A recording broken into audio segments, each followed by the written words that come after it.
Thank you very much, Mike. Excellencies, ladies and gentlemen, it's an honor to co-host this Global Renewable Summit with a group of like-minded partners. This is a timely and consequential event as we seek to translate a big vision into action. We made significant progress at COP28 under the leadership of my brother here from the UAE, notably with a commitment to triple global renewable energy capacity and double energy efficiency by 2030. Last year's inaugural Africa Climate Summit was an important step towards COP28. African heads of state adopted the Nairobi Declaration with climate-positive growth as a new paradigm for industrialization and development. A key pillar of this future is Africa's vast and underutilized renewable energy resources. In this room, we know the reality of a global disparity in energy access.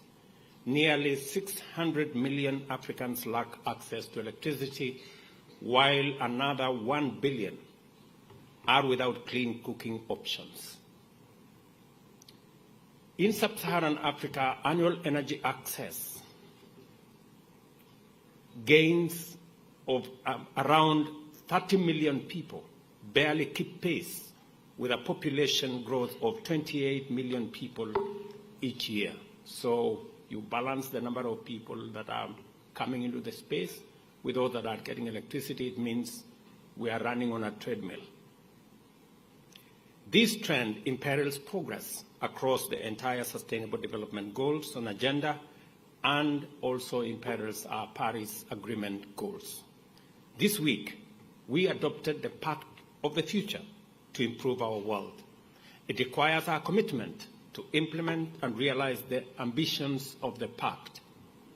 We will continue to push for a course correction of the global financial and investment gaps and the unfair financial systems. Africa receives less than 2%.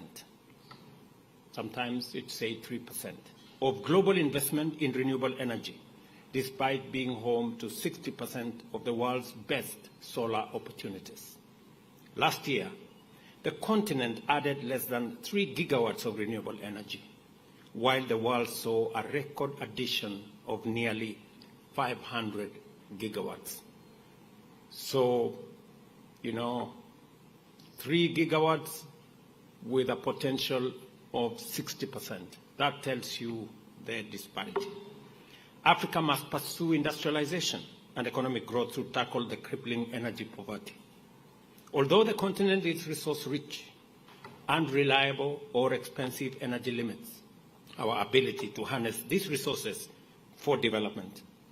High capital costs and economies of scale mean that investors require secure offtake agreements as a mechanism of de-risking their investment. Establishing anchor industrial demand, driven by energy-intensive industries, is crucial for securing these investments. We have a significant opportunity as the world to seek and expand and diversify value chains, particularly for energy transition. However, not all industrial development is beneficial. Historically, exploitation of Africa's resources has not yielded benefits for its people. We must avoid repeating these mistakes of the past. And that is why we have made a decision as African heads of state to re-engineer the Africa Union. I have been mandated by my colleagues to reform the institutions of the Africa Union so that we can make it fit for purpose, give ourselves voice, and do the right things to attract investment in spaces that are important, as in climate action. This is why I am also driving the Africa Green Industrialization Initiative, which we launched at COP28, and now advancing with a group of global leaders this week. Expanding energy is critical for Africa Green Industrialization Initiative's agenda. Next month, together with IRENA, We are hosting the first accelerated partnership for renewables in Africa. That forum in Nairobi, and we look forward to hosting many of you. Ladies and gentlemen, as we continue our discussion on mobilizing finance, it is also important that we keep this approach in mind and focus on both supply of and demand for renewable energy at the forefront. By doing so, we can unlock ideas, partnerships, and approaches expanding our range of solutions. With Africa's unmatched climate competitiveness, we can offer global solutions that grow our economies, create jobs, and dignified livelihoods. We can generate healthy financial returns. Let me repeat that. We can generate healthy financial returns. I know there are people here listening. But we need systems and tools that truly work for Africa and by extension for the world. The world has the means and technologies needed to achieve the tripling goal by 2030. But there are numerous pathways to reach this target.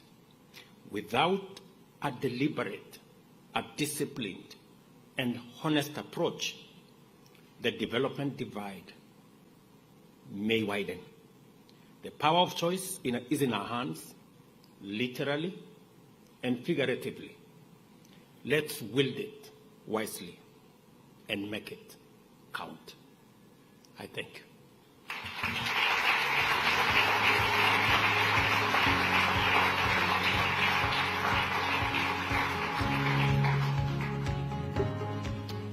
And now it's my pleasure to introduce our next speaker, the Prime Minister of Barbados.